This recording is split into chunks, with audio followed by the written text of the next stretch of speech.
Shalom à tous. Dans cette vidéo, nous allons voir quel était le but de miracle de Jésus dans les Écritures. Nous allons prendre un miracle dans Matthieu 9, le verset 2.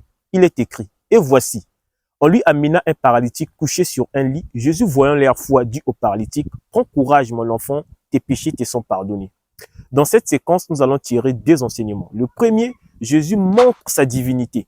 Parce que dans la Bible, seul Dieu qui a le pouvoir de pardonner le péché d'un homme. Mais Jésus a pardonné le péché du paralytique. Cela montre que lui-même, il est Dieu. Il l'a fait.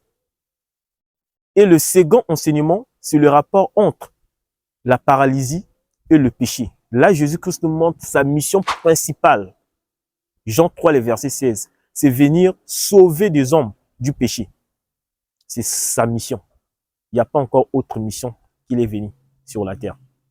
Les hommes n'ont rien compris. C'est pourquoi aujourd'hui, je vais ouvrir une parenthèse pour dire, lors des croisades, de grandes campagnes d'évangélisation, les hommes de Dieu cherchent à répéter le même miracle. Mais vous avez rien compris. Jésus l'a fait pour montrer sa mission.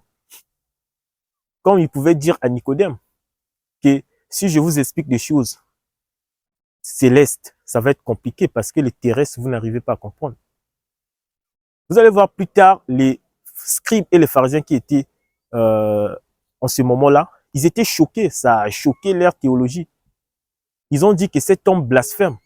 Mais le verset 6, Jésus dit, afin que vous sachiez que le Fils de l'homme a sur la terre le pouvoir de pardonner le péché. Il dit au paralytique, lève-toi. Et le verset suivant, il s'éleva.